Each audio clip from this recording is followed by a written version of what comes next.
Hi, and welcome to Cybernetlearners.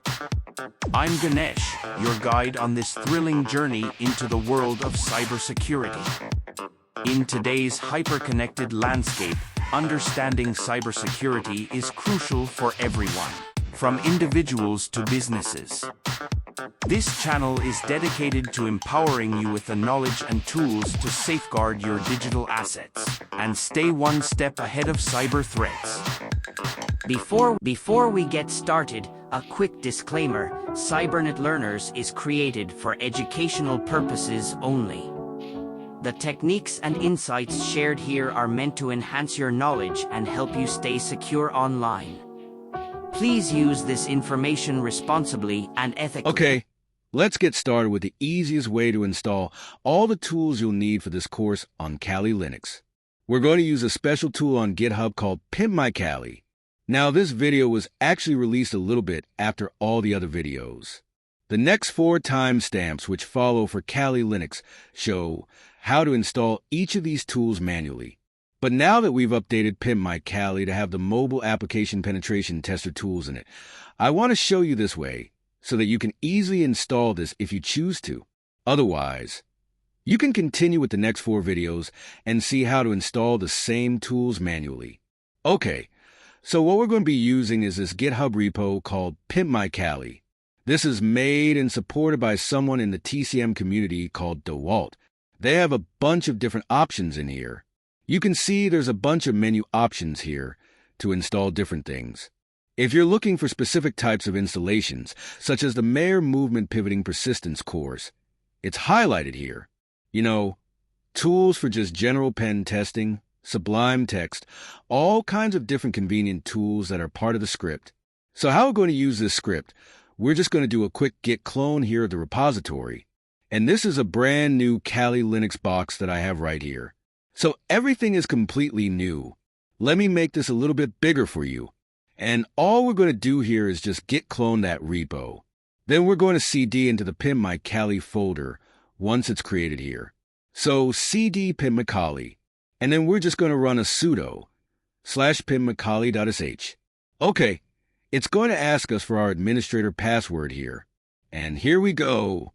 Everything that you need to do is just select the option here, the mapped core setup. That's mobile application penetration tester. So I'm going to just press A, and it's going to start installing everything we're going to need for our course here. I'm going to give this a few minutes, and I'll see you at the end when this is done installing. Okay. And here I have finally finished installing all the tools from Pimp My Kali. Please pause the video now if you have not finished installing the tools yet. All right, so let's now validate that everything was installed successfully. I'm just going to clear out my terminal here. And now that I've used Pimp My Kali, I just want to test a few commands you're going to need throughout this course. One of those is going to be ADB. You just want to see this page here, the man page. Do APKTool here. This also shows you a man page. We're going to need that tool later.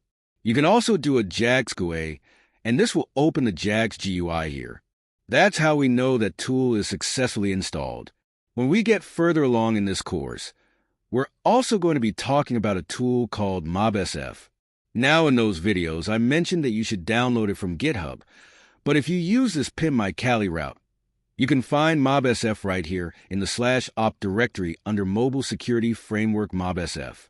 If we do an ls here, you can see we have our setup.sh, we have our un.sh. You're going to have to run these scripts just to set up everything, just like I show in the further videos with MobSF. But otherwise, if you have all these tools and you use Pimp My Kali, you should be pretty good to go with all the tools for this course. Let's proceed with installing ADB on Kali Linux. The process is straightforward. Simply run the command sudo apt-get install ADB to install the ADB package. Once the installation is complete, verify it by running the ADB command. If you see the manual page displayed, you're all set and ready to use ADB on Kali Linux. The next tool we'll be installing on Kali Linux is called APKTool. To find it, a quick search on Google will lead you to ibotpeaches.github.io. APKTool is an essential utility for reverse engineering Android APK files. It automatically decompiles APKs into their individual components, enabling us to analyze them during static analysis. This allows us to view the manifest, resources, and even code that makes up the APK file, making it easier to understand its structure and functionality. APKTool also makes it possible to recompile the APK after making modifications, which is crucial for testing or customizing Android apps. Installing APKTool on Kali Linux is simple. Let's open the terminal and run the command sudo apt-get install APKTool. Once the installation completes, you can validate it by typing APKTool in the terminal. If the manual page with all the tool options appears, your installation was successful and you're ready to use APKTool on Kali Linux. With APKTool, you can dive deep into Android applications, making it a key tool for mobile security analysis and app penetration testing. Next, let's install JADX GUI on Kali Linux, a powerful tool for decompiling and analyzing Android APK files. Before we begin, you'll need to install Java, which is required for JADX to function properly. Fortunately, this is a straightforward process on Kali Linux, thanks to its package manager. Simply run the command sudo apt-get install default JDK in the terminal. After entering your root password, the system will handle the installation. You can then confirm the installation by typing Java version to check that Java is installed correctly. Once Java is set up, we can proceed to install JADX. The next step is to run the command sudo apt-get install JADX, and the installation will begin. If you already have it installed, like I do, it will notify you. But you can confirm and proceed by typing Y to continue with the installation. Once it's done, you can launch JADX by typing JADX GUI in the terminal, which will start the graphical user interface for the tool. With JADX up and running, you're ready to open any APK files you've downloaded. For example, I have an APK file on my desktop, and as soon as I import it into JADX, you'll see the application's decompiled contents in the GUI. This will allow us to analyze the app structure and code for our static analysis. If you followed along so far and JADX is running smoothly, congratulations. You've successfully installed JADX GUI on Kali Linux and can now start using it for your Android app security analysis. Now let's go over how to install Android Studio on Kali Linux. First, head over to Google and search for Android Studio. You'll find the official page at developer.android.com/android-studio. Before we start the installation, there are a couple of important notes about using Android Studio on Kali Linux. First, you'll need to have Java installed on your system. If you haven't done that yet, please refer back to the JADX video where I cover the Java installation process. Also, another important thing to note is that I'm using a virtual machine for this installation, and I'll be demonstrating this process on a virtual machine. However, if you're planning to run Android Studio and use emulators, I highly recommend using a physical machine instead of a virtual machine. Running Android Studio on a virtual machine and trying to use emulators might result in poor performance or cause the VM to crash, which is why a physical Kali Linux setup is a better option. So, now that we're on the Android Studio download page, go ahead and click Download Android Studio. Make sure to scroll down, accept the terms and conditions, and click Download Android Studio. I'm saving the file to my Downloads folder, and it'll take a few minutes to download. Once it's downloaded, you should see the package in your Downloads folder. You can either double-click it to extract the folder, or use a terminal command like gzip or gunzip to extract the data. I'll be extracting the folder manually here, so click Extract and let it finish extracting all the files. Once the extraction is complete, go into the Android Studio folder, then navigate to the bin directory and look for the studio.h script. To run Android Studio, open a terminal, navigate to your Downloads folder, and use the cd command to move into the extracted Android Studio directory. Then type /studio.sh and press Enter to launch Android Studio for the first time. If you plan to use Android Studio for multiple users on your Kali Linux machine, you can move the entire Android Studio folder to the /opt directory. This will make Android Studio accessible to all users. For a single user installation, you can place it in /usr/local. Once you launch Android Studio, the setup wizard will appear.